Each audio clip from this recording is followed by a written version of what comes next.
ঘনার বচনে আছে মঙ্গলে উষা বুধে পা, যথা ইচ্ছা তথা যা। তবে আজকাল ঘনার বচনের থেকে আদালতের বচনে জোর অনেক বেশি। তাই আজ বুধবারে আর যথা ইচ্ছা তথা যাওয়া হচ্ছে না অভিষেক বন্দ্যোপাধ্যায়। তার বিদেশ যাত্রার আর্জি পত্রপাঠ খারিজ করে দিল কলকাতা হাইকোর্ট। প্রথম প্রশ্ন, 16টা মামলা বিচারাধীন থাকার জের অভিষেক বন্দ্যোপাধ্যায়ের বিদেশ যাত্রার আর্জি শটান খারিজ করল কলকাতা হাইকোর্ট। এর আগেও চিকিৎসার জন্য বিদেশ যাওয়ার ছাড়পত্র দিয়েছিল আদালত, কিন্তু এবারে সতর্কতার কারণ কি? দ্বিতীয় প্রশ্ন, অভিষেক বলেছিল তুমি ওদের বলো বিদেশ যাত্রার পারমিশনটা দিয়ে দিতে, শুভেন্দুর সঙ্গে কথা বলে জানাও ওরা কি সিদ্ধান্ত নিচ্ছে। এবারে একেবারে বোমা ফাটালেন মদন মিত্র। অভিযোগ সত্যি হলে বিজেপির সঙ্গে সেটিং করে বিদেশে চলে যেতে চেয়েছিলেন অভিষেক। তৃতীয় প্রশ্ন, বেপাত্তা একাধিক মামলায় অভিযুক্ত অভিষেকের পিএ সুমিত রায়। আগেই দেশ ছেড়েছেন গরু ও কয়লা পাচার কাণ্ডে অভিযুক্ত বিনয় মিশ্র। এখন চিকিৎসার কারণ দেখিয়ে বিদেশে যেতে মরিয়া অভিষেক। সেই জন্যই কি তৈরি হচ্ছে আশঙ্কার বাতাবরণ? চতুর্থ প্রশ্ন, পাশ না করা মেডিকেল ছাত্রদের দিয়ে চিকিৎসা থেকে গাফিলতিতে রোগিনীর পা বাদ। সেবাশ্রয় নিয়ে অভিষেকের বিরুদ্ধে ভুরি ভুরি অভিযোগ। আজ মেডিকেল কাউন্সিলে সাক্ষ্য দিলেন বিজেপি নেতা ববি। সেবাশ্রয় নিয়েও বিপদ বাড়ছে অভিষেকের। পঞ্চম প্রশ্ন, তৃণমূলকে নিয়ে নদিয়ায় জেলা পরিষদ দখল করল বিজেপি। একদিকে এনসিপিআই মডেল, অন্যদিকে ঋতব্রত মডেল। এবার সরাসরি তৃণমূলের সমর্থন নিয়ে চেয়ারে বসা। ওপর থেকে নিচ দলে কেন গুরুত্ব পাচ্ছে না শ্রমিক ভট্টাচার্যদের নিষেধাজ্ঞা? তবে শুরুতেই দেখাবো অভিষেক বন্দ্যোপাধ্যায়ের বিদেশ যাত্রার আর্জি খারিজ করে আজ কি বলল কলকাতা হাইকোর্ট। দেখুন, মিলল না বিদেশ যাত্রার অনুমতি। কলকাতা হাইকোর্টে বড়সড় ধাক্কা খেলেন অভিষেক বন্দ্যোপাধ্যায়। মামলাই খারিজ করে দিল আদালত। বুধবার বিচারপতি সৌগত ভট্টাচার্য বলেন, অভিষেক বন্দ্যোপাধ্যায়ের বিরুদ্ধে প্রায় 16টি মামলা আছে। তাতে যদি কালকে নোটিশ পাঠিয়ে হাজিরা দিতে বলে তখন কি করবেন? এলিয়ার কোথায় যাবেন? উনি কি মার্কিন যুক্তরাষ্ট্রের সেবাশ্রয় খোলার চেষ্টা করলে সেটা দেখতে পারেন। এভাবে পালানোর কোনো চেষ্টা করে তো লাভ নেই। সম্প্রতি চোখের চিকিৎসার জন্য বিদেশ যাওয়ার আবেদন জানিয়ে কলকাতা হাইকোর্টের দ্বারস্থ হয়েছিলেন অভিষেক বন্দ্যোপাধ্যায়। সেই সময় অভিষেক বন্দ্যোপাধ্যায়ের চোখের চিকিৎসা আপাতত এসএসকে মেডিকেল কলেজ হাসপাতালে করানোর পরামর্শ দেয় আদালত। এরপরই সুপ্রিম কোর্টের দ্বারস্থ হন অভিষেক বন্দ্যোপাধ্যায়। সেই আবেদন কলকাতা হাইকোর্টে ফেরত পাঠায় সুপ্রিম কোর্ট। বুধবার কলকাতা হাইকোর্টে ছিল সেই মামলার শুনানি। আইনজীবীদের মতে অভিষেক বন্দ্যোপাধ্যায়ের বিদেশ যাত্রার আবেদন মূলত 3টি কারণে আজকে কলকাতা হাইকোর্ট খারিজ করেছে। প্রথমত, মাননীয় বিচারপতি সৌগত ভট্টাচার্যের পরামর্শ মাফিক অভিষেক বন্দ্যোপাধ্যায় এসএসকেএমের মেডিকেল বোর্ডের সামনে হাজির হতে চান না। দ্বিতীয়ত, অভিষেক বন্দ্যোপাধ্যায়ের বিরুদ্ধে একাধিক মামলা এই মুহূর্তে বিচারাধীন রয়েছে। ফলে সেই মামলায় অদূর ভবিষ্যতে তাকে ডেকে পাঠালে সেই মামলাগুলোর ভবিষ্যৎ কী হবে। এবং তৃতীয়ত, এর আগে কণ্ঠস্বর মামলায় অভিষেক বন্দ্যোপাধ্যায়ের বিরুদ্ধে আদালতের নির্দেশকে অমান্য করার একটা অভিযোগ পুলিশের তরফ থেকে করা হয়েছে। বুধবার আদালতে ভার্চুয়ালি উপস্থিত ছিলেন অভিষেক বন্দ্যোপাধ্যায়ের আইনজীবী। তিনি বলেন, আগের পর্যায়ের চিকিৎসা যেহেতু বিদেশে হয়েছে তাই এখন এখানে চিকিৎসা করাতে চাইছেন না অভিষেক বন্দ্যোপাধ্যায়। তখন প্রাথমিক পর্যবেক্ষণে বিচারপতি সৌগত ভট্টাচার্য বলেন, আমি এসএসকেএম হাসপাতালকে নির্দেশ দেব বিশেষজ্ঞ চিকিৎসকদের দিয়ে একটি মেডিকেল বোর্ড গঠন করার জন্য। বৃহস্পতিবার দুপুর 2টোয় এসএসকেএম হাসপাতালে গিয়ে চিকিৎসা সংক্রান্ত নথি দেখান। শুক্রবার এসএসকেএম হাসপাতাল এই আদালতে তাদের রিপোর্ট পেশ করবে। সেই পরামর্শ মেনে পরবর্তী পদক্ষেপ করা যাবে। বিচারপতি সৌগত ভট্টাচার্য আরও বলেন, এই মুহূর্তে চিকিৎসাটাই সবথেকে বেশি গুরুত্বপূর্ণ। কোথায় চিকিৎসা হচ্ছে সেটা বিষয় নয়। তখন পাল্টা অভিষেক বন্দ্যোপাধ্যায়ের আইনজীবী সওয়াল করেন, যেখানে চিকিৎসা করিয়েছেন সেখানেই যেতে চান অভিষেক বন্দ্যোপাধ্যায়, এসএসকেএমে যাবেন না। তখন বিচারপতি বলেন, এসএসকেএম যদি দেশের অন্য কোনো হাসপাতালে যাওয়ার পরামর্শ দেন সেখানেও যেতে পারেন। বিচারপতি আরও বলেন, আমাদের দেশের চিকিৎসা ব্যবস্থা এখন অনেক উন্নত মানের। সুপ্রিম কোর্টের বিচারপতিরাও এখানে চিকিৎসা করান। রাজ্য সরকারের তরফেও সওয়ালে বলা হয়, এখনই অভিষেক বন্দ্যোপাধ্যায়ের বিদেশ যাওয়ার মতো আপৎকালীন পরিস্থিতি তৈরি হয়নি। আমাদের একটা আশঙ্কা ছিল যে এই চোখ দেখানোর অজুহাতে তার যেহেতু ডিপ্লোম্যাটিক পাসপোর্ট রয়েছে, ডিপ্লোম্যাটিক ইমিউনিটি রয়েছে, লাল রঙের পাসপোর্ট নিয়ে চোখ দেখানোর অজুহাতে তিনি বাইরে গেলে তিনি আর ফিরবেন না। তৃণমূলের খোকা বাবুর তার তো পয়সা কোনো অভাব নাই, সে নিজে আমেরিকা যেতে পারে, আবার আমেরিকা থেকে ডাক্তারকে ভাড়া করেও নিয়ে আসতে পারে। এই প্রসঙ্গে ইঙ্গিতপূর্ণ মন্তব্য করেছেন কালীঘাট তৃণমূলের প্রতিনিধি কুণাল ঘোষ। দেখুন, এটা পুরোটাই সম্পূর্ণভাবে যে ব্যক্তি আদালতে গিয়েছেন, আদালতের কাছে যে কোনো অনুমতি চাওয়ার বা কোনো প্রেয়ার দেওয়ার স্বাধীনতা এবং অধিকার যে কোনো ব্যক্তির, যে কোনো নাগরিকের আছে। এ বিষয়ে কেন মন্তব্য করব? সাম্প্রতিক অতীতে কণ্ঠস্বর মামলায় হাজিরা দেওয়া নিয়ে অভিষেক বন্দ্যোপাধ্যায়ের টালবাহানার প্রসঙ্গ বুধবার তোলেন বিচারপতি সৌগত ভট্টাচার্য। সৌভিক মজুমদার, ঝিলম করঞ্চাই ও কৃষ্ণেন্দু অধিকারী রিপোর্ট, এবিপি আনন্দ। দেখুন, অভিষেক বন্দ্যোপাধ্যায় চিকিৎসার কারণ দেখিয়ে বিদেশ যেতে চাইছেন এবং সেই আর্জি আজ কলকাতা হাইকোর্টের মাননীয় বিচারপতি সৌগত ভট্টাচার্য খারিজ করে দিলেন। বোঝাই যাচ্ছে অভিষেক কতটা মরিয়া বিদেশ যেতে, যে এই মামলা যখন হাইকোর্টে শুনানি চলছিল তখন মামলার শুনানি নাকি দ্রুত হচ্ছে না, এই অভিযোগে অভিষেক সুপ্রিম কোর্টে পৌঁছে যান এবং আর্জি নেন যে সুপ্রিম কোর্টকে এই মামলা শুনতে হবে। সোমবার সুপ্রিম কোর্ট বিদেশ যাত্রার সেই মামলা আবার কলকাতা হাইকোর্টে ফিরিয়ে দিল এবং আজ সেই মামলার রায় দিতে গিয়ে মাননীয় বিচারপতি সৌগত ভট্টাচার্য বললেন, কোর্ট আনকোর্ট অভিষেক বন্দ্যোপাধ্যায়ের বিরুদ্ধে প্রায় 16টা মামলা বিচারাধীন, সেখানে যদি কাল নোটিশ পাঠিয়ে হাজিরা দিতে বলা হয় তখন অভিষেক বন্দ্যোপাধ্যায় কি করবেন। তার সঙ্গে মাননীয় বিচারপতি যোগ করলেন, এই মুহূর্তে চিকিৎসাটাই সব থেকে বেশি গুরুত্বপূর্ণ, কোথায় হচ্ছে সেটা গুরুত্বপূর্ণ নয়। অকাট্য যুক্তি সন্দেহ নেই, কিন্তু যে আইনজীবী অভিষেকের আর্জির বিরোধিতা করে আদালতে দাঁড়িয়েছিলেন সেই বিক্রম বন্দ্যোপাধ্যায় এই মুহূর্তে স্টুডিওতে আছেন আমার সঙ্গে। বিক্রমকে ধন্যবাদ, পায়ে চোট থাকা সত্ত্বেও প্রবল যন্ত্রণা উপেক্ষা করে এখানে আসার জন্য। বিক্রমের কাছে আমার প্রথম প্রশ্ন থাকবে যে অভিষেক এই প্রথমবার বিদেশ যাচ্ছে এমনটা তো নয়, এমনকি এর আগে আদালতের অনুমতি নিয়ে তিনি বিদেশ গেছেন একাধিকবার এবং চিকিৎসার কথা বলেই বিদেশে গেছেন, কিন্তু এইবারে এমন কি হলো যে কলকাতা হাইকোর্টের মাননীয় বিচারপতি স্বয়ং এই আর্জি খারিজ করে দিলেন? না, আগেরবার যিনি যে বিদেশে গিয়েছিলেন সেটাকে একেবারে আদালতের অর্ডার বললে ঠিক জিনিসটা হবে না, কারণ তিনি যখন বিদেশের জন্য আবেদন করেছিলেন কোর্টের তরফ থেকে যে ইনভেস্টিগেটিং এজেন্সি বা ইউনিয়ন অফ ইন্ডিয়ার তরফ থেকে সেটাকে অবজেকশন জানানো হয়নি। তিনি যদি অ্যাপ্লাই করেন তাহলে তিনি আইনানুগ ব্যবস্থা নিয়ে তিনি যেতে পারেন এবং সেই সময় তিনি কিন্তু অ্যাকিউজড বা কিছু ছিলেন না, তিনি তখন উইটনেস ছিলেন যে মামলাটা ছিল। এইটা ছিল ক্রাস, কারণ যখন সুপ্রিম কোর্টে মামলাটা গিয়েছিল ইনভেস্টিগেটিং এজেন্সি অপোজ করেনি, তিনি তখন অ্যাকিউজ ছিলেন না, তার নামে এতগুলো কেস ছিল না। এবং সুপ্রিম কোর্টে যখন আমাদের এসএল, এটা আমার সন্দেহ হয় এই জন্য কারণ সুপ্রিম কোর্টে তিনি যখন এই মামলা দ্রুততার সাথে শুনানি করার জন্য তিনি বলেছিলেন, তখন সেই এসএলপিটার মধ্যে তিনি যে বিদেশ যাওয়ার পারমিশন পেয়েছেন কোর্টের থেকে তার মিডিয়া রিপোর্টটা ছিল, কিন্তু অর্ডারটা আমরা কিন্তু এসএলপির মধ্যে পাইনি, ওনার কাছে আছে কি আজকে কোর্টের কাছে যখন আর্গুমেন্ট হয় তখন ওই আর্গুমেন্টের মধ্যে এই জিনিসটা আমরা বুঝতে পারি যে অর্ডারটা কিন্তু কোর্ট অর্ডার দিয়েছেন এরকম বিষয়টা না। ইনভেস্টিগেটিং এজেন্সির তৎকালীন যারা ভারত সরকারের হয়ে দাঁড়িয়েছিলেন তারা এই অবজেকশন দেননি, কারণ তিনি তখন উইটনেস ছিলেন সেই সংক্রান্ত মামলাতে। এখন যেটা দ্বিতীয় বিষয়, যেটা এইখানে আর্গুমেন্টের বিষয়ে উঠে এসেছিল, তিনি বিদেশ যাওয়ার ট্রিটমেন্টের জন্য বিদেশে যেতে চাইছিলেন, এবার তিনি তার সপক্ষে কিছু ডকুমেন্টস কোর্টের কাছে দেখিয়েছিলেন। তার একটা মেডিকেল প্রেসক্রিপশন তিনি দেখিয়েছিলেন, যে প্রেসক্রিপশনটা ইস্যু হয়েছে 4 জুন 2026-এ। সেখানে একটা অদ্ভুতভাবে প্রথমত সেই প্রেসক্রিপশনটার উপরে মেডিকেল রেজিস্ট্রেশন নাম্বার, যিনি ডাক্তার তার কোনো রেজিস্ট্রেশন নাম্বার নেই সেই প্রেসক্রিপশনটার মধ্যে, সব থেকে বড়। আমি দর্শকদের একটু দেখিয়ে নিই, আমার হাতেও রয়েছে এইখানে নাম্বার থাকার কথা, যেটা বিক্রম বলছে অনুপস্থিত তো আমরা দেখতেই পাচ্ছি, এবং এখানে থাকাটা তুমি বলছো আইনত এটা মাস্ট, ওখানে না হোক মানে কোনো পেশেন্টের যে আইনত মাস্ট, মানে এখানে যেটা আপনার medical Indian medical council professional conduct ethics regulation 2002 যেটা আছে, সেখানে 1.4-এ একদম স্পেসিফিক বলা আছে যে every physician shall display the registration number accorded to him by a state medical council/medical council of India in his clinic and in all his prescriptions. এটা একদম specific বলা আছে।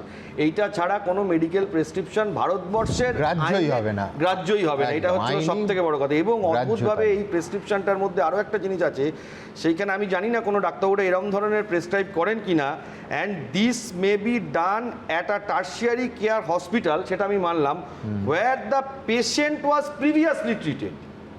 এরকম রেকমেন্ডেশন হয় বলে তো অন্তত আমার জানা নেই। আর ওই রেজিস্ট্রেশন নাম্বারটা কিন্তু একদম ম্যান্ডেটারি, কোনো ডাক্তার কোনো পেশেন্টকে ট্রিটমেন্ট করে একদম মেডিকেলের যে professional code of conduct regulation 2002 সেই অনুযায়ী একদম পুরোপুরি এটা ম্যান্ডেটারি, এটা ছাড়া হয় না। তারপরেও বিচারপতি সৌগত ভট্টাচার্য তিনি এটা বললেন যে ঠিক আছে, তাকে এসএসকেএম হসপিটালে মেডিকেল বোর্ডের কাছে তিনি যান, যদি এসএসকেএমের মেডিকেল বোর্ড সেটা ওপাইন করে যে না তার ট্রিটমেন্ট যেটা তিনি করাবেন সেই ট্রিটমেন্টটা ভারতবর্ষে কোথাও হয় না, সেটা বিদেশে হয়, তাহলে তো ডেফিনেটলি কোর্ট সেটা কনসিডার করতেন, কিন্তু সেটাতে তিনি রাজি হলেন না। তার অ্যাডভোকেট এটা বললেন অনলাইনে যে on instruction of the client, যেটা অ্যাডভোকেটরা সাধারণত বলে থাকেন এবং খুবই পারদর্শী অ্যাডভোকেট যে তিনজন ছিলেন, তারা বললেন যে না, আমরা সেটা কোনোভাবে ক্লায়েন্টের কনসেন্ট নেই, তাই জন্য অন ইনস্ট্রাকশন আমরা এটা করব না, এটা বললেন। তার পরবর্তীকালে দেখা গেল যে ওনার বিরুদ্ধে কোর্টের অর্ডারে উঠে এসেছে 15খানা এখনও অবধি পেন্ডিং কেস জানা যাচ্ছে। তো ইনফ্যাক্ট হাইকোর্টেও 4-5টা কেস পেন্ডিং আছে, কখন তাকে কোন সময়তে লাগবে, প্লাস কোর্টেও অনেক সময় লাগে, অনেক সময় চার্জের সময় লাগে, ট্রায়ালের সময় লাগে, অনেক ক্ষেত্রেই কোর্টে লাগে। তো এই সব অবস্থাকে তিনি বিচার বিবেচনা করে তার আজকে আর্জিটা খারিজ করে দিয়েছে। কিন্তু এখানে একটা অদ্ভুত বিষয় আমি বুঝতে পারছি না, তিনিও বা বারবার যে ট্রিটমেন্টটা ভারতবর্ষে হয় তিনি বিদেশে যেতে চাইছেন কী কারণে? রাজনৈতিক দেখুন অনেক ইস্যু থাকতে পারে, আমি রাজনৈতিকের তরফ থেকে কিছু বলছি না, কিন্তু বিদেশ যাওয়ার তার কারণটা কি ট্রিটমেন্টের জন্য, এটা কিন্তু আদালতের কাছে কোনোভাবেই খোলসা হয়নি, বা তিনি তার কাগজপত্র বা ডকুমেন্টস দিয়ে কোনোভাবেই কিন্তু আজকে আদালতে সেটাকে এস্টাবলিশ করতে পারেননি যে তার বিদেশ যাওয়ার আদতে কোনো প্রয়োজনীয়তা আছে কিনা। সেই জন্যই আজকে আদালত এটাকে সবাইকে শুনানি করে, অনেকক্ষণ শুনানি হয়েছে, তারপরে এটাকে খারিজ করে দিয়েছে। ধন্যবাদ বিক্রম। দেখুন, মূল প্রশ্নটা কি? অভিষেক বন্দ্যোপাধ্যায় কি চিকিৎসার অজুহাতে বিদেশে পালিয়ে যেতে চাইছেন?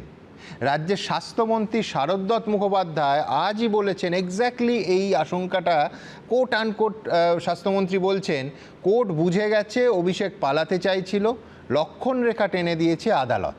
দেখুন, এই প্রশ্নটাকে শাসকের রটনা বলে কালীঘাট তৃণমূল উড়িয়েই দিতে পারত, কিন্তু সেই সরল হিসেবটাকে সম্পূর্ণ গোলমাল করে দিল দুটো ফ্যাক্টর। প্রথম ফ্যাক্টরে আসি।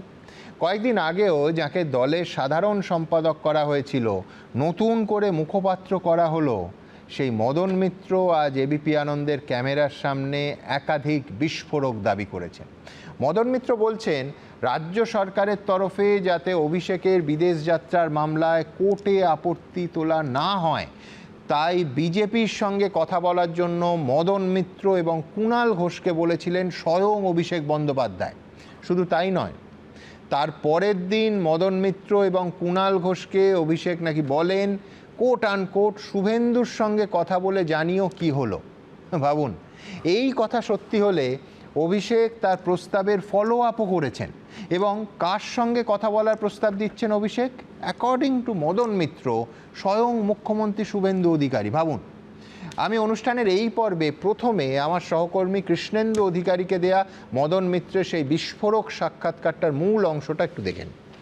কথা হচ্ছে পলিটিক্সের থেকে নিজেকে একটু সরিয়ে রাখা কিছুদিনের জন্য। তখন হঠাৎ বলল, তাহলে তুমি বলো যে ওদের এদিকে বলতে অপোজ না করতে আমার পিটিশনটা, আমাকে আমেরিকায় আমার যাওয়ার আছে। হাইকোর্টের নির্দেশের পরও এসএসকেএমের চিকিৎসা করাতে যাননি। নির্দেশকে চ্যালেঞ্জ করে ছুটেছিলেন সুপ্রিম কোর্টে, কিন্তু সেই মামলা ফিরিয়ে দেয় সর্বোচ্চ আদালত। এবার কলকাতা হাইকোর্টেও বড়সড় ধাক্কা খেলেন অভিষেক বন্দ্যোপাধ্যায়। চোখের চিকিৎসার জন্য অভিষেক বন্দ্যোপাধ্যায়কে বিদেশ যাওয়ার অনুমতি দিলেন না বিচারপতি সৌগত ভট্টাচার্য। আর এই আবহেই বিস্ফোরক দাবি করলেন মদন মিত্র। আমাদের যে চিন্তাধারাটা ছিল যে আমরা সরাসরি অভিষেকের সঙ্গে কথা বলবো, ও চুপ করে শুনছিল, তো ওকে আমরা পুরো বুঝিয়ে বললাম যে তুই ছাড়লে তোর ওপর থেকে রাগটা বেরিয়ে যাবে। সবটা শুনে অভিষেক বলো, তুমি একটা কাজ করো, তুমি ওদের বলো আমার বিদেশ যাত্রার পারমিশনটা দিয়ে দিতে। কথা হচ্ছে পলিটিক্সের থেকে নিজেকে একটু সরিয়ে রাখা কিছুদিনের জন্য। তখন হঠাৎ বলল, তাহলে তুমি বলো যে ওদের এদিকে বলতে অপোজ না করতে আমার পিটিশনটা, আমাকে আমেরিকায় আমার যাওয়ার আছে, ছেড়ে দিক, আমি ট্রিটমেন্ট করাতে যাবো, তারপর তাড়াতাড়ি ফিরে আসবো। ও আমি যদি পলিটিক্স থেকে সরতে পারি কিছুদিনের জন্য, ওরা আমার ট্রিটমেন্ট করতে দেবে না কেন? সত্যি কি তাহলে বিদেশ যেতে মরিয়া হয়ে উঠেছিলেন অভিষেক বন্দ্যোপাধ্যায়? বিজেপির সঙ্গে সেটিং পর্যন্ত করতে রাজি ছিলেন তিনি? এই প্রসঙ্গে আরো চাঞ্চল্যকর দাবি করেছেন মদন মিত্র। এটা ধরে নিয়েই বলছে, মানে which is very unfortunate for us, এটা ধরে নিয়েই বলছে that we were sent by Suvendu, মানে আমরা শুভেন্দুর লোক হয়ে গেছি, মানে আমাদের শুভেন্দু পাঠিয়েছে, মানে ব্যাপারটা তাই দাঁড়াচ্ছে। কুণাল ছিল, কুণাল পুরোটাই তো আমি আর কেউ ছিল, no third party, no fourth party. তারপরে বলতে লাগলো যে পেন্ডিং মামলাগুলো তুলে দিক, আমার জামিনটা অপোজ করছে, এটা ছেড়ে দিক। এখানেই থামেননি মদন মিত্র, আরও ইঙ্গিতপূর্ণ মন্তব্য করেছেন তিনি। আপনি এবং কুণাল ঘোষ যে প্রস্তাব দিয়েছিলেন সেই প্রস্তাব শুনে উনি তো মানেননি, মানলে বই মানেননি নয়, আমাদের বলেছেন কথা বলে জানাবে। পরের দিন জিজ্ঞেস করেছেন কি হলো, বললো আমাদের শুভেন্দুর সঙ্গে কথা বলে জানাতে বলেছিল, যে শুভেন্দুর সঙ্গে কথা বলে জানাও ওরা কি সিদ্ধান্ত নিচ্ছে। তারপরের দিন আমাদের বললো কি হলো, বলেছিলাম না ওরা ছাড়বে না আমায়, ও আমার ট্রিটমেন্ট করাবার জন্য বিদেশ যেতে দেবে না। মদন মিত্রর দাবি ঘিরে রহস্য আরো ঘনীভূত হলো। কৃষ্ণেন্দু অধিকারী রিপোর্ট, এবিপি আনন্দ। চমকে উঠলেন তো? চমকের আরও বাকি আছে। এবার আসবো অত্যন্ত গুরুত্বপূর্ণ সেই দ্বিতীয় ফ্যাক্টরে। এই সংলাপের 3 কুশীলবের দ্বিতীয়জন কুণাল ঘোষ, যিনি কিন্তু মদন মিত্রের মতো কালীঘাট তৃণমূলের সঙ্গে দূরত্ব বাড়াননি। কুণাল ঘোষ এখনও দলের সাধারণ সম্পাদক এবং প্রধান মুখপাত্র। সাংবাদিকতার সূত্র মেনে মদন মিত্রের এই মারাত্মক অভিযোগ ক্রস চেক করতে, কনফার্ম করতে আমরা কুণাল ঘোষের সঙ্গে কথা বলি। লক্ষ্য করবেন, কুণাল ঘোষ কিন্তু পুরোটা শুনে একবারও বলেননি যে মদন মিত্র অসত্য কথা বলেছেন বা এই রকম কোনো ঘটনাই ঘটেনি। বরং কুণাল ঘোষ বলেছেন কোট আনকোট, দলের মধ্যে যখন আমরা একসঙ্গে পাশাপাশি বসে দল, কর্মী সবাইকে বাঁচানোর চেষ্টা করছি, ভেতরের সেই বৈঠক নিয়ে কথা বলবো না। মদনদাকে বলবো যে আজ হয়তো তুমি আমাদের বৃত্তে নেই, কিন্তু আমাদের বৃত্তে থাকাকালীন কখন কি আলোচনা হয়েছে তার অংশবিশেষ তুলে ধরা যায় না। এ পরের কথা আরও গুরুত্বপূর্ণ, যদি কোনো কথা হয়ে থাকে তাহলে তা ব্যক্তিগত কথা, তাহলে তো কেউ বিশ্বাস করে আর কথাই বলবেন না। কে বলছেন? কুণাল ঘোষ।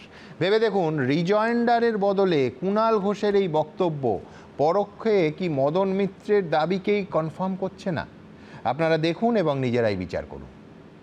ইলেকশনের পর দল যখন নানা ধরন প্রতিকূল পরিস্থিতির মধ্যে এবং বৃহত্তর ষড়যন্ত্রের মুখে ছিল, তখন দল এবং দলের কর্মীদের বিভিন্ন জায়গায় রক্ষা করার জন্য আন্তরিকভাবে কিছু চেষ্টা করেছি।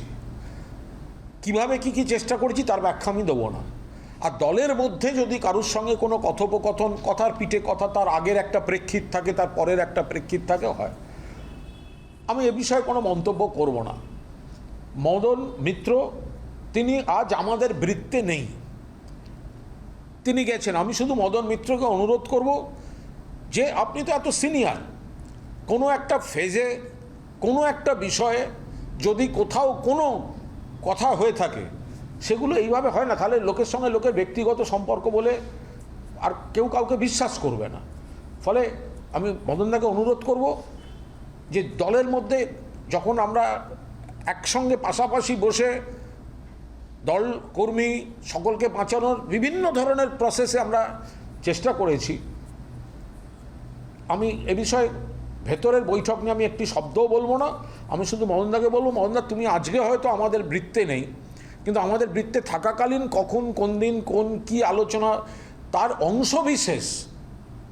অংশবিশেষ তুলে ধরে আমি সেই জায়গাটাতে অনুরোধ করব, এটা করা যায় না। অনির্বাণের কাছে আসতে হবে। প্রশ্ন তো একটাই, অভিষেক বন্দ্যোপাধ্যায় তার বিদেশ যাত্রার জন্য শুভেন্দু অধিকারীর সঙ্গে ডিল করতে চেয়েছিলেন এবং মধ্যস্থতাকারী হিসেবে ব্যবহার করতে চেয়েছিলেন মদন মিত্র এবং কুণাল ঘোষকে। না দেখুন, এটা হাইলি স্পেকুলেটিভ। এখানে মদনদা, কুণালদা কথা বলছেন এবং তারা তাদের মধ্যেই কথা হয়েছিল না হয়নি, কে কনফার্ম করবে না করবে, তাদের মধ্যেকার কথা সত্যি না মিথ্যে আমার পক্ষে বোঝাই সম্ভব নয়। কিন্তু পাবলিক ডোমেনে যেটা আছে, যেটা কিন্তু কুণাল ঘোষ এখনো কালীঘাট তৃণমূলের পদে এবং মুখপাত্রের পদে আছেন, তাহলে তো তার বলা উচিত ছিল যে সমস্তটা মিথ্যে। বললেন না তো? সত্যিও বলেননি। তিনি বলেছেন, যা বলেছেন মানে মানুষ দেখেছেন, সেটা মানুষের বিবেচনা। সেটা কুণালদাকে প্রশ্ন করা হয়েছে, উনি উত্তর দিয়েছেন, মানুষ বিবেচনা করবেন। আমার বক্তব্য, 3 জন ক্লোজ ডোরের ভেতরে এই কথা বলেছিলেন নাকি ফুটবল ওয়ার্ল্ড কাপ নিয়ে আলোচনা করছিলেন, সেটা তো আমি জানি না। ঠিক, কিন্তু সেই 3 জনের একজন যদি বাইরে গিয়ে একটা কথা বলেন, সেটা যদি অসত্য হয়, তাহলে আরেকজন যিনি এখনো পুরো মাত্রায় দলে এবং দলের কেন্দ্রে আছেন এবং একমাত্র না হলেও লড়াকু অনির্বাণকেও আমি ধরবো, হ্যাঁ, প্রদীপ্তকেও ধরবো। যাই হোক, এই লড়াকু সৈনিকদের যিনি কেন্দ্রে আছেন তিনি মিথ্যে বলে উড়িয়ে না দিয়ে তিনি স্পেকুলেশনকে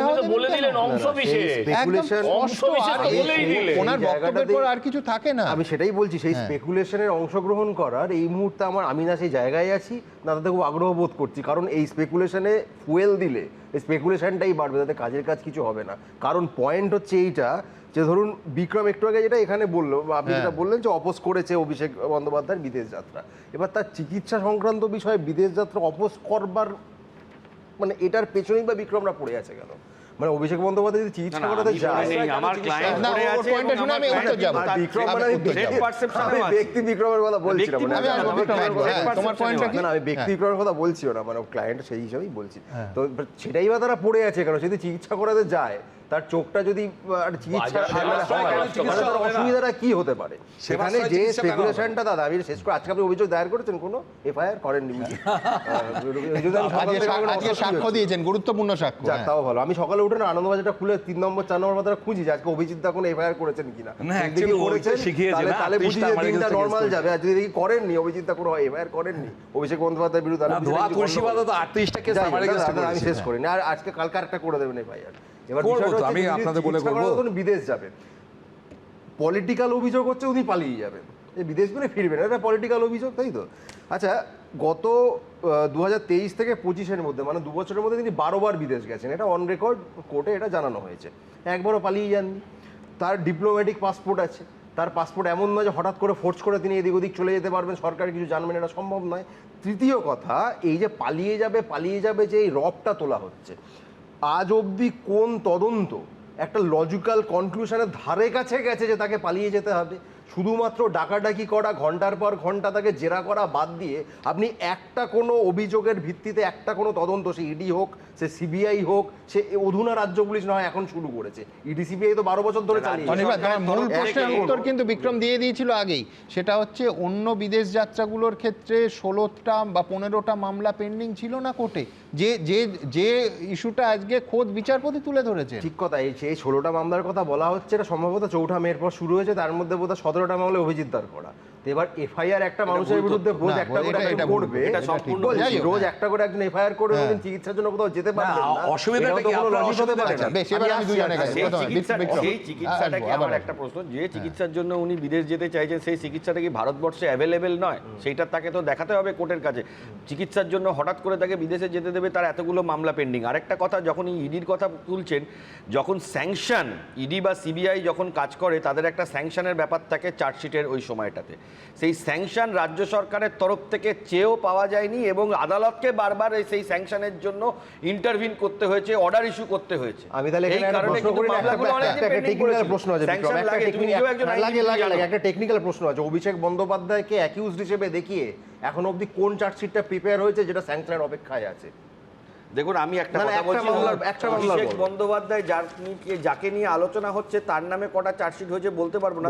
অভিষেক বন্দ্যোপাধ্যায় নিয়ে অভিষেক বন্দ্যোপাধ্যায় নিয়ে হ্যাঁ, সেটা কোন অভিষেক বন্দ্যোপাধ্যায়, সেটা কোন অভিষেক বন্দ্যোপাধ্যায়? দেখুন সুমন, আমি ঠিক এই পয়েন্টটা দিয়ে আসছিলাম যে অভিষেক বন্দ্যোপাধ্যায়, মানে আমি কি তাহলে, দেখুন আমি লেম্যান হিসেবে আমি কি তাহলে দেখবো?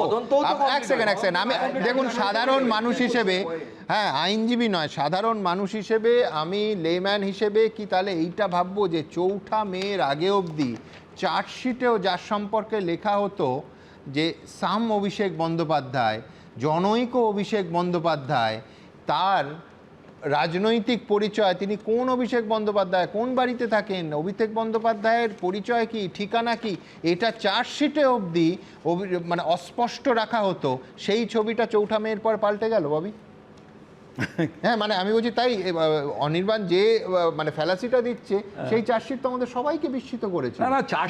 অভিষেক বন্দ্যোপাধ্যায় বা সাম অভিষেক বন্দ্যোপাধ্যায় মানে তৃণমূল সরকার চলছে নাকি? আমার এগেইনস্ট 38টা কেস করেছে, কোয়াশিং করে এখনো 13খানা আছে, সব কটা চার্জশিট করে দিচ্ছে। আমি জীবনে কাউকে চড় মারিনি, এমন সেকশন বাধা দেয়নি যে মানে বাদ দেয়নি।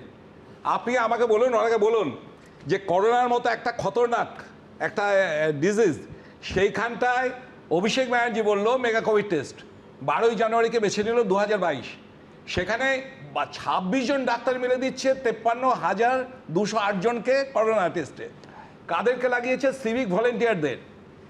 কেবলমাত্র ভেন্ডার হয়েছে একজন, যেখানে আইসিএমআর গাইডলাইন অনুযায়ী একমাত্র রেকগনাইজড ভেন্ডার ছাড়া পাবে না। এবং সেই ক্ষেত্রে যখন হোল ওয়েস্ট বেঙ্গলে মাত্র করোনা টেস্ট হয়েছে 73,000 জনের, সেখানে ও 72,000 জনের, সেখানে ও করছে হচ্ছে 53,000। তাহলে 18,000 লোককে টেস্ট করেছে, আর আইসিএমআর এর লগে উঠে গেল 23,000 জন করোনা এফেক্টেড, অথচ নাকি ডায়মন্ডে মাত্র 1100 জন। আপনি বুঝতে পেরেছেন? বেশ আমি তিন আইনজীবীর আইনি লড়াইয়ের মধ্যখানে লোকগুলোকে বলছে করোনা হয়নি। 53,000 যখন 30% হচ্ছিল, সেখানে ডায়মন্ডে মাত্র 2.1%, অর্থাৎ আপনার করোনা হলো, আমি বলে দিচ্ছি করোনা নেই। আপনি আরো 10 জনকে সংক্রমিত করলেন, তার মধ্যে কজন মারা গেল? কত বড় খুনি! ওর খুনের শাস্তি হওয়া উচিত। আমি তো আজকে বলে এলাম মেডিকেল কাউন্সিলে যে করোনাতে এই মেগা টেস্টের পরে কতজন মারা গেছে ডায়মন্ডে, পুরো ইনভেস্টিগেশন করতে। অভিজিৎদার মানে জানি না এই যে অভিষেক বন্দ্যোপাধ্যায়ের বিরুদ্ধে প্রত্যেকদিন দুটো করে মামলা করা বাদ দিয়ে, আমি বলেন হ্যাঁ ঠিক আছে দাদা, ঠিক আছে, এটা বাদ দিয়ে যদি আরো কিছু কাজ থাকতো ভালো হতো, কারণ বিজেপি কিন্তু পলিটিক্যালি খুব ভালো জায়গায় নেই দাদা। আপনাদের ধরবো, ধরুন না, আমি তো চাই ধরুন,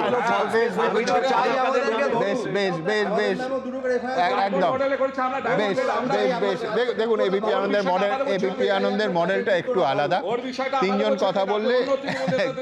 কথা বললে কি শোনা যায় না। আমি দ্রুত এবার, কেন এই সংশয় আগের মামলার তুলনায় বা আগের অবস্থানের তুলনায়, সব থেকে বড় কথা আগের সময়টার তুলনায় এই সময়টা কেন আলাদা, আশঙ্কাটা কেন জোরদার, একবার পরে প্রতিবেদনে দেখেন। ওই যে একটা জিদে দাঁড়িয়ে গেল যে আমাকে বিদেশ যেতেই হবে, আমি যাবই। এখন দেখো, একটা তুমি লুকিয়ে ব্যাংকক হয়ে, নেপাল হয়ে, ভানুতুতু হয়ে তুমি জামাইকা পালিয়ে যেতে পারো। ভোটে ভরাডুবির পর একের পর এক মামলার চাপে বিধ্বস্ত অভিষেক বন্দ্যোপাধ্যায়। এই প্রেক্ষাপটে তার বিদেশ যাত্রার আবেদন নিয়ে বিস্ফোরক দাবি করলেন মদন মিত্র। অভিষেক বন্দ্যোপাধ্যায়ের ঘনিষ্ঠ বলে পরিচিত যুব তৃণমূলের একদা সাধারণ সম্পাদক বিনয় মিশ্র। গরু পাচার থেকে শুরু করে কয়লা পাচার একাধিক কেলেঙ্কারিতে যিনি অভিযুক্ত, কেন্দ্রীয় এজেন্সি যাকে হন্যে হয়ে খুঁজছে, সেই বিনয় মিশ্র নাকি ভারতের গণ্ডি ছাড়িয়ে এখন গা ঢাকা দিয়ে রয়েছেন দক্ষিণ প্রশান্ত মহাসাগরের মাঝে ছোট্ট দ্বীপরাষ্ট্র ভানুয়াতুতে। আজও তাকে ধরতে পারেনি কেন্দ্রীয় এজেন্সি, ধরাছোঁয়ার বাইরে তিনি। অভিষেক বন্দ্যোপাধ্যায়ের আত্মসহায়ক সুমিত রায়ও উধাও, তাঁকেও খুঁজছে পুলিশ। সেবাশ্রয় প্রকল্পে দুর্নীতি, তোলাবাজি, রিসর্ট দখল করে রাখা, মাটি চুরি থেকে শুরু করে আমফানের ত্রাণ দুর্নীতি। অভিষেক বন্দ্যোপাধ্যায়ের আত্মসহায়ক সুমিত রায়ের বিরুদ্ধে ভুরি ভুরি অভিযোগ। 13 জুন থেকে তাঁকে খুঁজছে পুলিশ। শালবনী থানায় দায়ের হওয়া জমি দুর্নীতির মামলায় মঙ্গলবার তাঁর নিউ আলিপুরের বাড়িতে তল্লাশি চালায় সিআইডি, কিন্তু সুমিত রায়ের এখনো কোনো খোঁজ নেই। এই পরিস্থিতিতে বুধবার সুমিতের ঠিকানায় পৌঁছয় এবিপি আনন্দ। গতকাল শালবনী থানার মামলায় সিআইডির তদন্তকারী আধিকারিকরা নিউ আলিপুরের এই বাড়িতে এসেই তল্লাশি অভিযান চালান। তাদের কাছে অ্যারেস্ট ওয়ারেন্ট ছিল এবং অ্যারেস্ট ওয়ারেন্ট নিয়ে তারা বাড়ির মধ্যে যান। বাড়ির বারান্দা এবং ছাদে তল্লাশি অভিযান চালানো হয়, কিন্তু সুমিত রায়ের কোনো খোঁজ পাওয়া যায়নি। আজ আবার আমরা সুমিত রায়ের বাড়ির সামনে এসেছি। সুমিতবাবু বাড়িতে আছেন? সুমিতবাবু বাড়িতে আছেন? দুটো গেট সম্পূর্ণ বন্ধ, বাড়ির কেউ কোনো সাড়া শব্দ দিচ্ছে না। এর আগে তোলাবাজির একটি মামলায় অভিষেক বন্দ্যোপাধ্যায়ের আত্মসহায়ক সুমিত রায়ের নিউ আলিপুরের ঠিকানায় পৌঁছেছিল পুলিশ। পালিয়ে গেল কেন?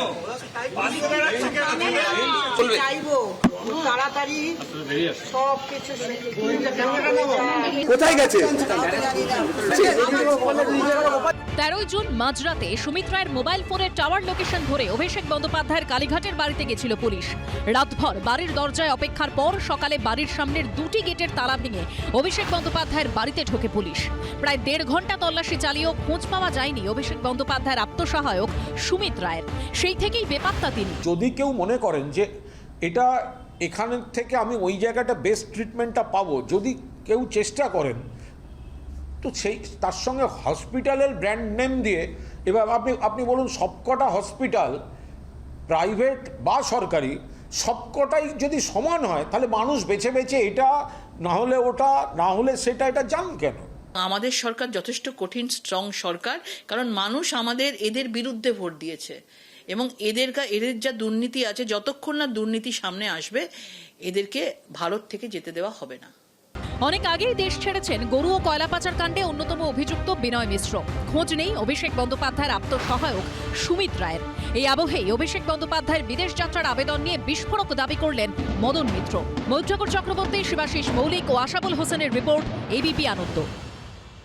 দেখুন, রাজনীতিতে জল্পনা কখনো সত্যি প্রমাণিত হয়, কখনো মিথ্যে। এবং বঙ্গ রাজনীতিতে বেশ কয়েক সপ্তাহ ধরে যে জল্পনাটা চলছিল তা হলো অভিষেক বন্দ্যোপাধ্যায় রাজনৈতিক সন্ন্যাস নেবেন এবং তার বিনিময়ে বিদেশে যাওয়ার ছাড়পত্র পাবেন রাজ্য সরকারের কাছ থেকে। এই ডিল করার চেষ্টা শেষ পর্যন্ত ঘেঁটে গেছে নাকি এখনও তামাদি হয়ে যায়নি তা আমরা জানি না, কিন্তু আজ মদন মিত্র কার্যত হাটে হাঁড়ি ভেঙেছেন। বলা যায় জল্পনার কাঠামোর ওপর শেষ পর্যন্ত কি তথ্যের মাটি পড়ল। মদন মিত্র পরিষ্কার জানিয়েছেন যে অভিষেক বলেছিলেন শুভেন্দুর সঙ্গে কথা বলে জানাও কি হলো, অর্থাৎ শুধু ফিলার বা প্রস্তাব নয়, ফলো আপও করা হয়েছিল মদন মিত্রের কথা অনুযায়ী। এখন ভবিষ্যতে এটা আমরা কোনোদিন দেখব না তো যে অভিষেক বন্দ্যোপাধ্যায় এই একই আর্জি নিয়ে উচ্চতর আদালতের দ্বারস্থ হচ্ছেন এবং রাজ্য সরকার কোনো এক রহস্যজনক কারণে সেইভাবে বিদেশ যাত্রার আর্জির বিরোধিতা করছে না, অথবা যে সংস্থা যে এজেন্সি তদন্ত করছে তারা এই আর্জির উল্টো দিকে কোনো বিরোধিতা না করে চুপ করে থাকছে। সজলও নিশ্চয়ই মানবে রাজনীতিতে অসম্ভব বলে কিছুই হয় না। অসম্ভব বলে কিছু হয় না। তো আমি আপনাকে বলছি, দেখুন আজকে মদনদার কথা এই রেনি সিজনে সেটাও নিয়ে আবার সন্দেহ থাকতে পারে, কিন্তু হ্যাঁ কুণালদা যে কথাটা বলেছে সেটা মারাত্মক, যে আলোচনার সারা একটা অংশ এরমভাবে পাবলিকলি বলা যায় না। মানে কুণালদা বললেন কাউকে বলো না, শুধু এবিপি আনন্দকে বলে দেবো, তাহলে আর কাউকে বলো না। কিন্তু দেখুন আমি এগুলোর মধ্যে যাব না। আমি আপনাকে একটা কথা বলছি যে এটা তো ঠিক, অধীরদাও বলেছেন, আমিও 2-4 জায়গায় বলেছি, আমাদের কথা তো আর বড় করে দেখাবে না। সেটা হচ্ছে যে প্রথম কথা হচ্ছে যে এক হচ্ছে ডাক্তারের কাছে তুমি যেতে পারছো, তো ডাক্তারকে নিয়ে চলে এসো, সে টাকা তোদের কাছে আছে। যে একটা আস্ত প্লেন কিনতে পারে, হেলিকপ্টার কিনতে পারে, এই প্লেনটা পাঠিয়ে ডাক্তারকে আনতে পারে। আমার প্রশ্ন হচ্ছে আপনি ভাবুন তো এই লোক ছেলেটার কত কষ্ট। ও বিদেশে ছাড়া ডাক্তার দেখাবে না, লোকালিও কোনো ডাক্তার দেখাচ্ছে না। যে ডাক্তারের কাছে ট্রিটমেন্ট করাতে গেল সে ট্রিটমেন্ট না করে স্টেটমেন্ট দিয়ে দিল, সে লিখে দিল কি করতে হবে, যে ডাক্তারকে দেখিয়েছিল তার কাছে, এবং একটি হাসপাতালেই এই চিকিৎসা করাতে হবে, মানে আমেরিকার অন্য হাসপাতাল না। আমি আপনাকে বলছি যে দেখুন কমপক্ষে এর আগে বলতে পারবে, অনির্বাণ বলতে পারবে, এর আগে কবার গেছে চোখ দেখাতে বলতে পারবে না, কাজে যাই হোক। আমার বক্তব্য হচ্ছে 2-3 বার তো কমসে কম চোখের জন্য গেছে। আচ্ছা দাদা আপনি আমায় বলুন তো, যে ডাক্তারটা এতবার ফেল করছে সেই ডাক্তারের কাছে কেউ আবার যায়?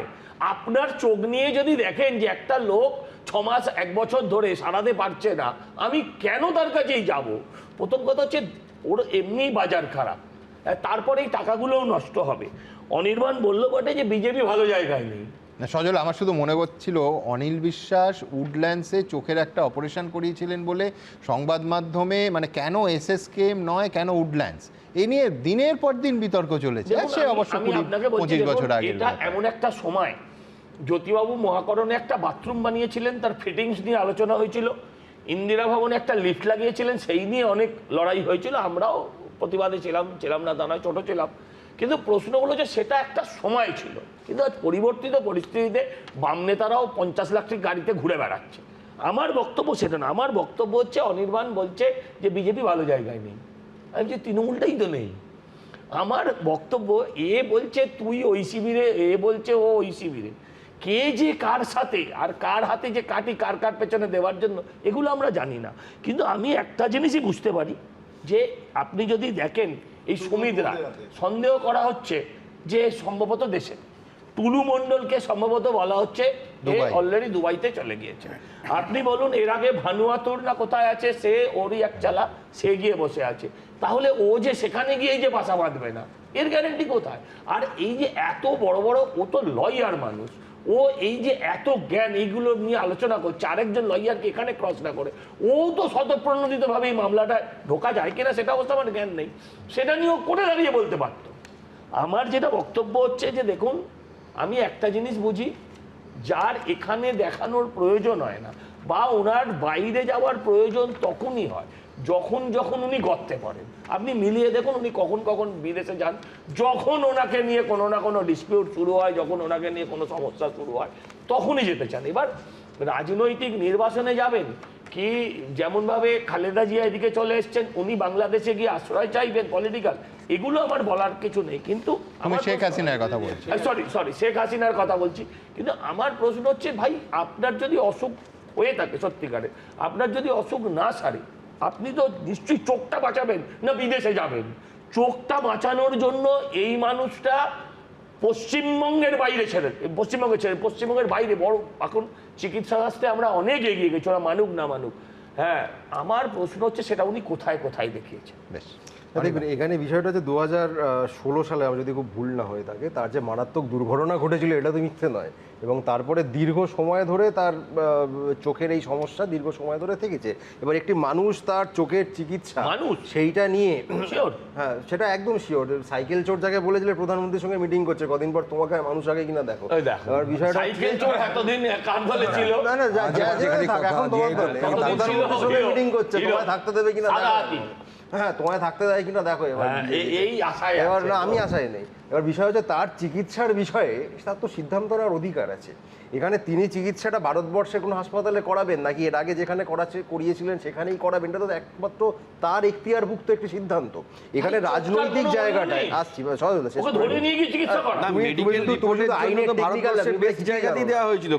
সেটাও তো তিনি রিফিউজ করে দিলেন। মেডিকেল রিপোর্ট করানোর জন্য তার এখতিয়ারভুক্ত, সেটা তো তিনি যে কেন রিফিউজ করলেন সেটা তো তার রিফিউজ করার উচিত, সেটা তো তার অধিকার আছে, সেটা কোর্টে তিনি জানাবেন। ও তো তিনি একটা কথা বলো, মানে এরা তো সব পাবলিক ফিগার অনির্বাণ। আমি বলছি এই তুমি 4 জুলাইয়ের পরবর্তী কথাটা ভুলে যাও। আমি বলছি যে বামেরা স্বাস্থ্য দফতরকে, স্বাস্থ্য ব্যবস্থাকে চুরমার করে দিয়েছিল। 15 বছরে মঞ্চের ওপর থেকে মমতা বন্দ্যোপাধ্যায়, অভিষেক বন্দ্যোপাধ্যায় অন্তত 30,000 বার বলেছেন যে কোন উচ্চতায় তারা নিয়ে গেছে। সেখানে সেখানে চোখের চিকিৎসা তিনি পশ্চিমবঙ্গে করাচ্ছেন না, তাকে আমেরিকায় উড়ে যেতে হচ্ছে, অথচ তিনি এই অ্যাকর্ডিং টু বিক্রম যে কাগজপত্র জমা দিয়েছেন তাতে এই রকম কিছু নয় যে চিকিৎসা ভারতবর্ষে হয় না বা পশ্চিমবঙ্গে হয় না।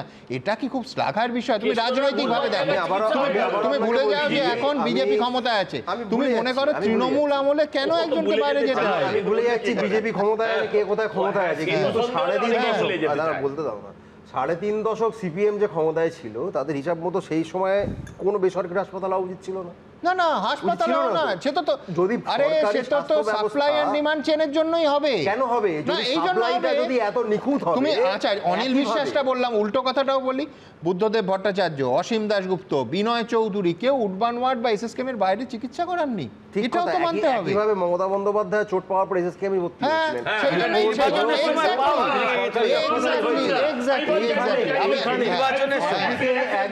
মমতা দি যখন পায়ের চোটটা পায় তখন উডবানে ভর্তি হয়, আর যখন সরকারে ছিলেন না মাথার চোটটা পায় তখন ওই কাকলিগঞ্জ দস্তিদার হসপিটালে গিয়ে ভর্তি হয়। আমি অপেক্ষা করছিলাম কখন অনির্বাণ এই কথাটা বলবে, কারণ 2024 সালের 14ই মার্চ বাড়িতে পড়ে গিয়ে মমতা বন্দ্যোপাধ্যায় আহত হলে তিনি এসএসকেএম এ যেতে পারেন। সেখানে চোখের চিকিৎসা কেন এসএসকেএম বা অন্য স্পেশালিটি হসপিটাল যেগুলো কথায় কথায় তারা বলতেন মাল্টি স্পেশালিটি হসপিটাল, সেখানে কেন হবে না এই প্রশ্ন তো উঠবেই।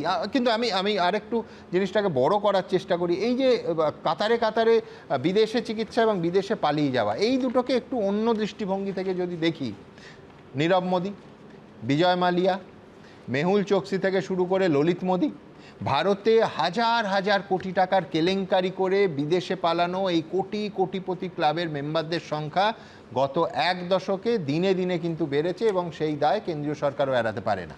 সেই তালিকায় আগেই যুক্ত হয়ে গেছে, মনে করুন যে নামটা যুক্ত হওয়া বাঙালি হিসেবে গর্ব হওয়ার কথা, কিন্তু আসলে ঠিক উল্টো। তার কারণ এই কালো তালিকাভুক্ত হওয়া একজন বাঙালির পক্ষে খুব শ্লাঘার বিষয় নয়। সেই একজনের নাম, যার বেড়ে ওঠা এই কলকাতার রাখালদাস রোডের বাড়িতে, সে বিনয় মিশ্র, যুব তৃণমূলের একদা সাধারণ সম্পাদক এবং অভিষেক বন্দ্যোপাধ্যায়ের অত্যন্ত ঘনিষ্ঠ। গরু পাচার থেকে শুরু করে কয়লা পাচারের একাধিক মামলায় যাকে একেবারে হন্যে হয়ে খুঁজেছে সিবিআই, সে নাকি লুকিয়ে আছে দক্ষিণ প্রশান্ত মহাসাগরের মাঝখানে নীল জলে ঘেরা, ইন্টারনেটে আমি ছবি দেখেছি, অপূর্ব সাজানো, প্রকৃতি সাজিয়ে দিয়েছে ছোট্ট দ্বীপরাষ্ট্র ভানুয়াতুতে। আর এই মুহূর্তে খোঁজ পাওয়া যাচ্ছে না অভিষেক বন্দ্যোপাধ্যায়ের পিএ সুমিত রায়ের, যার বিরুদ্ধেও জমি দুর্নীতি, রিসোর্ট দখল থেকে শুরু করে সেবাশ্রয় ক্যাম্পের জন্য তোলাবাজির অভিযোগ আছে। গত 13ই জুন থেকে তাকে খুঁজছে পুলিশ। এমনকি তার খোঁজে অভিষেক বন্দ্যোপাধ্যায়ের কালীঘাটের বাড়িতে মাঝরাতে পুলিশ গেছিল। গতকালই সার্চ ওয়ারেন্ট নিয়ে সুমিত রায়ের নিউ আলিপুরের বাড়িতে প্রায় 20 মিনিট তল্লাশি চালিয়েছে সিআইডি।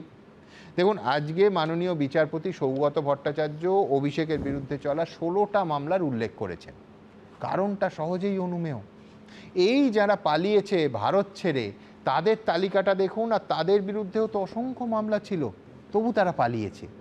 যাতে এর পুনরাবৃত্তি না হয় সেই আশঙ্কাতেই কি মাননীয় বিচারপতি অভিষেক বন্দ্যোপাধ্যায়ের বিদেশ যাত্রার আর্জি এইভাবে পত্রপাঠ খারিজ করে দিলেন?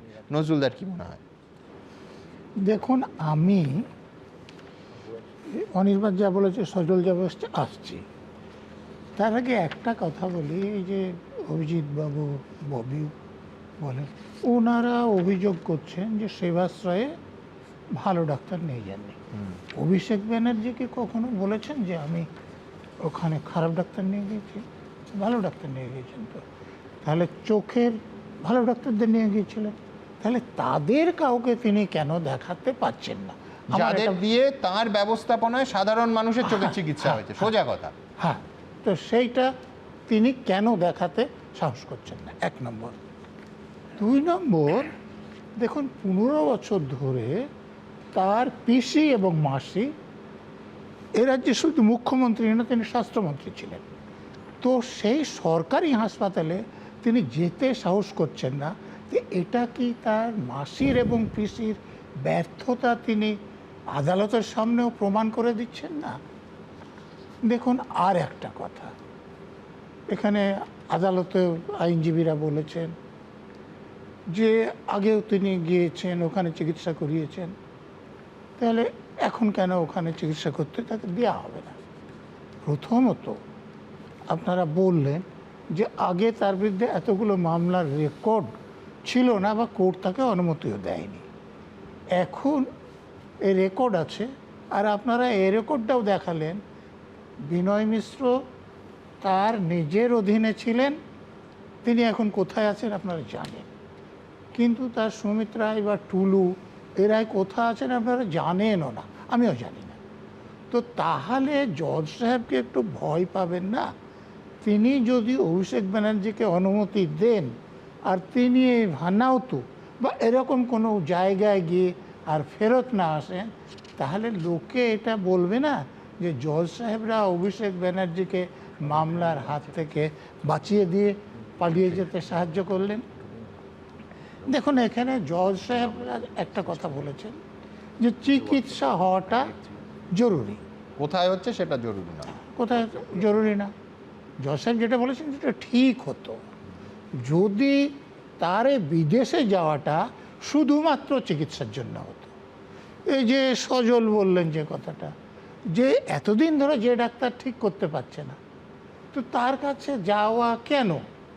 তা আমি তো আবারও বলবো, শুধু চিকিৎসার জন্য হলে তিনিও হয়তো যেতেন না, কিন্তু এখানে যাওয়ার উদ্দেশ্য অন্য, এবং সেটা জজ সাহেবরা বুঝে ফেলেছেন বলে আমার ধারণা। একটা কথা অনির্বাণ খুব কথা বলেছেন যে অভিষেক ব্যানার্জি চিকিৎসা করবেন, তো তাহলে তিনি কোথায় চিকিৎসা করবেন সে অধিকার তো তার আছে।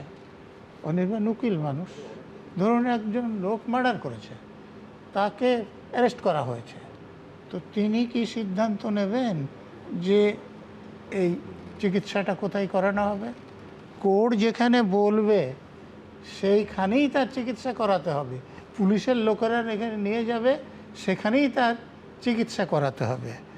আরও একটা কথা এসেছেন যে মমতা ব্যানার্জির এসএসকেএম হাসপাতালে ভর্তি হওয়ার কথা আপনারা বলেছেন, অন্য দিক থেকে বলা হয়েছে।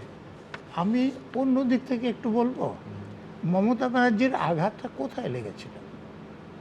মেদিনীপুরে না, আমি যেটার কথা বলছি বাড়িতে যে চোট পেয়েছিলেন, মানে আমি 2024 সন্ধ্যাবেলা ফিরে গেছিলেন। হ্যাঁ, সন্ধ্যাবেলা ফিরেছেন তো আপনারা তো না, ভুলে যাননি। আমি বলছি এটা, আর আপনি যেটা বলছেন সেটা হচ্ছে মেদিনীপুরে চোট পেয়ে উনি ওখানকার সুপার স্পেশালিটি হসপিটাল নন্দীগ্রামে চোট পেয়ে ওখানে গেলেন না, বা জেলা হাসপাতালে গেলেন না, এসএসকেএমে এলেন।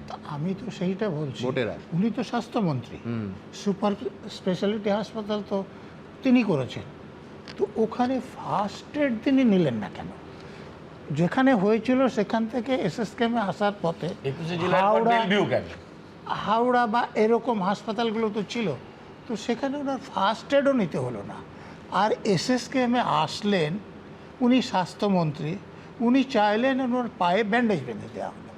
এটা তো ডাক্তারবাবুদের এরকম অপব্যবহার করেছে, এই অপব্যবহার এখন করতে পারবেন না বলে অভিষেক ব্যানার্জি এসএসকেএমে যেতে আর সাহস করছে না, নাহলে আগের মতো হলে চলে যেতেন।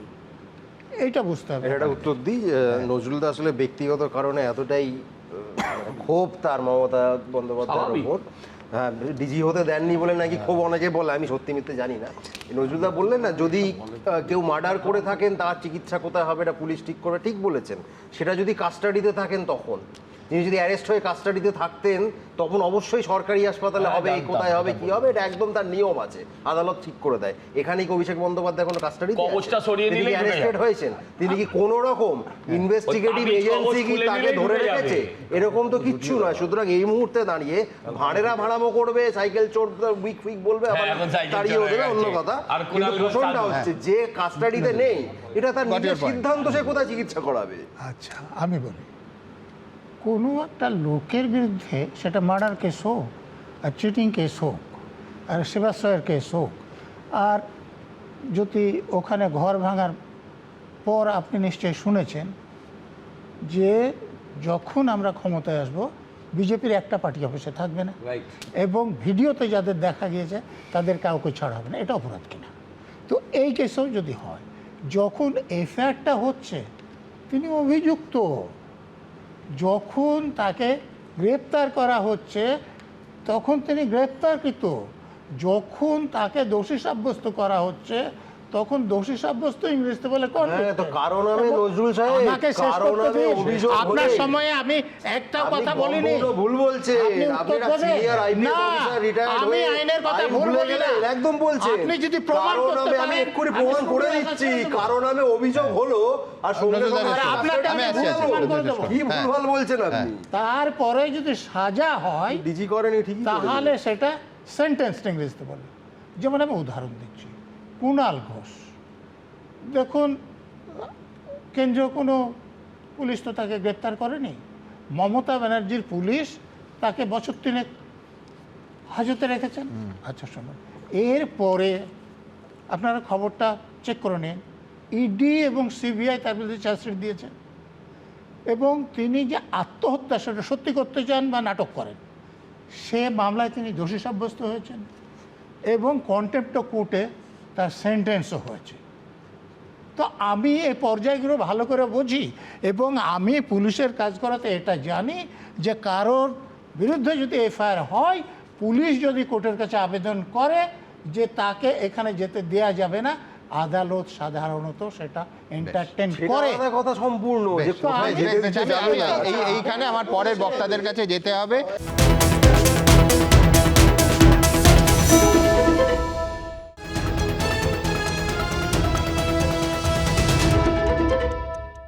এবিপি আনন্দ, এগিয়ে থাকে, এগিয়ে রাখে।